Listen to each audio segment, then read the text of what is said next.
Hello, good morning, and welcome to today's morning bulletin. Only one game left now in the Premier League for Liverpool, and crucially, they can still just about win the quadruple. Alongside me today, as you can see, is David Lynch. And we're going to have a bit of a chat, David, about last night's game, what it means, and also, of course, that little Joe Gomez injury scare. We don't know exactly the extent of that, but we will touch upon that a little bit later on. But I suppose the first thing really to say on last night is that when the team sheet came in, 9 changes for Liverpool in all, but it just didn't really make a difference. Firstly, to the style that Liverpool played, but also really the quality. It was a good performance, wasn't it? All things told.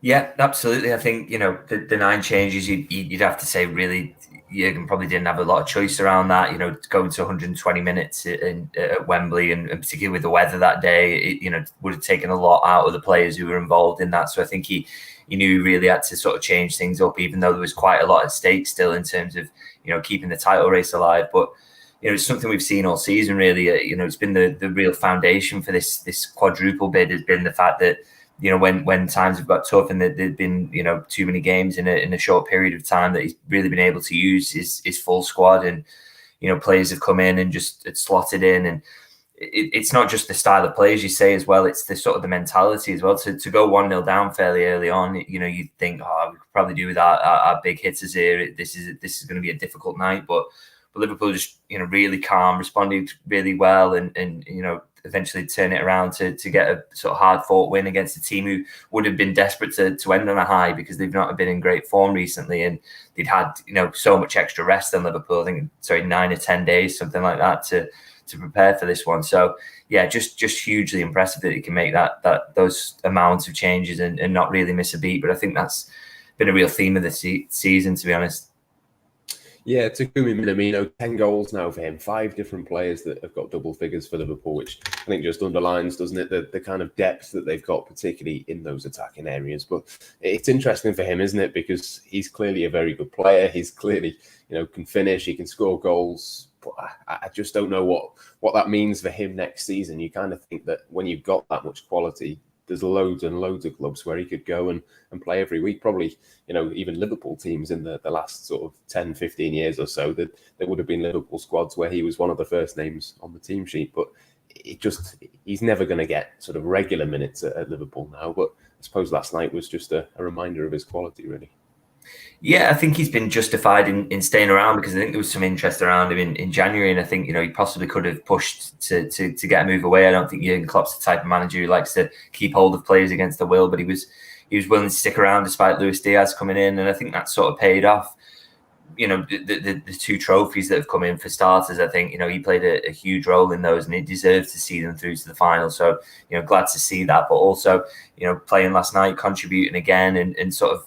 If that's his last contribution to the season, then it's a nice one, and maybe after that he gets to the end of the season, sees what he's got in terms of winners' medals, and maybe looks at it and thinks, okay, well it's maybe time to move on and play a bit more regularly. But without a doubt, he has contributed this season. The 10 goals across all competitions, top goal scorer in the League Cup, top goal scorer in the FA Cup. There's no one can take away from the fact that he did contribute to these trophy wins, and he has been a big part of the squad this season, which I think is, if you are a squad player, you'd be more, it's harder to deal with maybe if you don't feel like you're involved at all. But I think he definitely has been.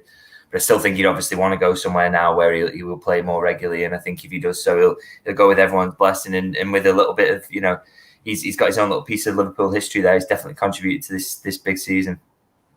Yeah, absolutely. Been a big part of this season, hasn't he? I suppose that at the other end of the spectrum, Alex Oxlade-Chamberlain, lots of changes for Liverpool yesterday. Not only did he not get into the team, but he didn't even come off the bench. Jurgen Klopp kind of mentioned it at the end and said he was frustrated that he couldn't do that. But the bottom line, realistically, is that it's surely got to be the end of his Liverpool career come the summer, hasn't it? Just for the good of him, really. I think it's time that he went and found a place where he could play, because we've not seen him for almost 2 months now. Didn't look particularly happy when he came off against Nottingham Forest.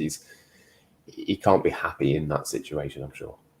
Yeah, I can't really see him sticking around. I think, as you say, he's not one to sort of hide it in his body language in terms of when he's frustrated. I think we've seen that a few times this season. I think he's the sort of player who will want to play more regularly. Doesn't want to waste his career on the bench. So the fact he's got a year out, I think there'll be a lot of interest in although wages may be an issue for some teams who'd be interested, I think he's not going to hang around just to sit on the bench and collect those. I think he's the type of player who wants to play. So I think he's going to generate a lot of interest. And I think, the die is cast in terms of his Liverpool career, because, for Jurgen not to call on him at all yesterday was a really interesting one. And I think it all made sense as well, because I think, you look at the starting 11 and you want to change things in terms of those 2-8s. You've got two young players who are probably the future of this club. I think, Curtis and Harvey have got such big futures for Liverpool that you couldn't really justify not giving them the minutes ahead of someone who, is likely not going to be here next season, no matter how well he's been training or, how good a character he is around the place. So, yeah, I think it's time for him to move on, and I think he will do. I think there'll be plenty of interest, and I think he won't just stick around. You mentioned Harvey Elliott there. I was going to mention him as well. His first league starts in September. Obviously had the injury, been very slowly phased back in for Liverpool, but he came in last night and just looked really sharp, I thought, considering how long it's been since he played. He didn't look like he'd been away for that long. He's such a big talent, isn't he? And I think he's been really unlucky this season, because obviously the timing of the injury was such a big part of the first team at that point. And I think he would have continued to play a really big role this season. But the fact he had that injury and he came back slightly quicker than I think most of us hoped at the moment, he sustained the injury. But even so, Liverpool had started to get into a rhythm by that point. I think it's really difficult as a young player to break in then. But I think, we saw last night that quality is all still there. He's absolutely sharp as attack. He looked really, really lively. Really intelligent off the ball as well, which I really like to see in a young player. I think, he's shown that he's not just really, really talented in terms of what he can do with it, but in terms of knowing what the job he has when he's in that midfield position, which Jurgen will absolutely love. And I think going into next season, just another big opportunity for him to, make a real impression in pre-season. And then, can he get himself in the team straight from the off as he did this time around, and hopefully avoid any setbacks, because he's, such a huge talent, and really, really looking forward to seeing him develop. And I think next season could be a big one for him. Yeah, big talent. And I think the thing with him as well, Liverpool have got so many midfield options, but they don't really have anyone quite like him. I think he's something a little bit different, which is obviously going to play into his hands as well. I think next season as well for Curtis Jones could be a big one. He's been a little bit frustrated at times, obviously not one big injury, but he's had a couple of different bits that have stopped him gaining momentum this season. But I thought it was another good performance from him last night. I thought it was kind of controlled and fairly kind of under the radar, but still just did that job that he needed to do. And I suppose mature is probably the word I'd use. He sort of goes under the radar, I think, in terms of, his potential for Liverpool. He's still such a young player, and he is quite heavily involved. Even though he's had those injuries this season, he has played quite a lot of games and contributed to some big moments. So I think, I think people sort of forget, because he's, a little bit older than Harvey Elliott, that he is still such a massive young talent who Liverpool will look to nurture. And I think, could end up playing an awful lot of games for Liverpool. I think the one thing you would say about him is that, since he's come into the first team, he's done the sensible thing of being quite safe in possession a lot of times. And I think that's what he needed to do to get in and around the first team to show he could be trusted by the manager. But I think what you want to see a little bit more of, and he started showing flashes of this last night. In fact, it was, that little, the little jink between a couple of players to get away to work space and sort of moving the ball in a cheeky way, as I think Jurgen Klopp would probably put it, is sort of putting a bit more of his personality on the pitch now, which I think is, when you saw him in the youth teams, I didn't think that was ever something he would maybe struggle with. But I think he's maybe sometimes towards being too conservative sometimes since he's been into the first team, and just to sort of stake his claim and make sure that the manager trusts him. But I think this is now the time he's getting to the age now where he can sort of start to do a little bit more, and that's really exciting, because he has got so much more in his game. He's, we know now he can do all the sensible things. He can be safe in possession. He can, he can keep things controlled.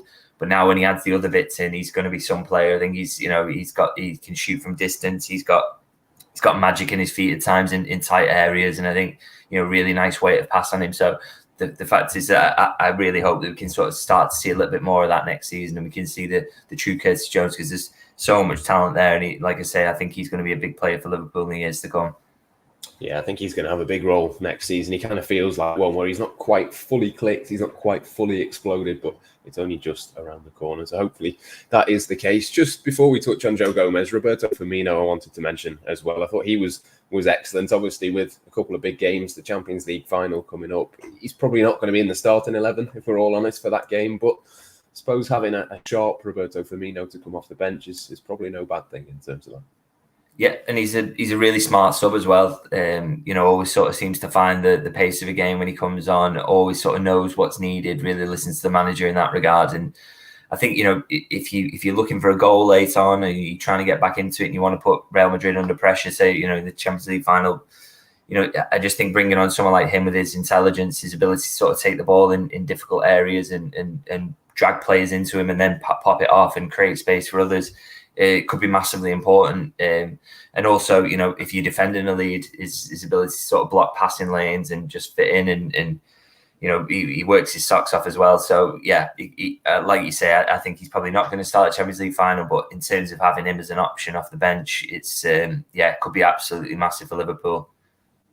Let's talk about the only negative then, really. The Joe Gomez injury. Jurgen Klopp kind of played it down a little bit at the end of the game, but I think he was spotted leaving the stadium in a protective boot. So you just hope really for his sake, don't you, that it's not another serious one. Hopefully there's a positive update on that very soon. Yeah, I think with the boot, to be fair, a lot of the time they'll do that regardless of the severity as a precaution. But I think you're probably right in terms of I think his season is probably over because it looked a bit of a nasty turn on his ankle, and obviously 2 games left. He's struggled to sort of see him getting involved. But I think you've got to take the sort of positives from it, and that it wasn't more serious. I think it's a player who's had his injury setbacks in the past, and just pleased if it isn't anything more serious than he's going to miss a couple of games, he's going to be out to the end of the season. That's absolutely fine, because I think you wouldn't probably have expected him to be massively involved in the 2 games to come anyway, to be honest. So hopefully he can it's nothing that requires surgery or anything serious like that, just a couple of weeks of rest in it, and hopefully he can fly out to Paris to see Liverpool lift the European Cup. Yeah, hopefully he's back for pre-season, and again, hopefully could be a big season for him next season as well. Fingers crossed for him. He really does deserve a little bit of good fortune. 2 more games then left for Liverpool this season. Wolves on Sunday, when Manchester City play Aston Villa at the same time. And then, of course, that Champions League final against Real Madrid. Whatever happens, it's been an incredible season up to this point, and we've got plenty more content coming your way for the rest of it before the end of this campaign. For now, though, I think for this morning, that will just about do us. Thanks to David for joining me. Thank you for you as well at home for watching. We'll see you very soon.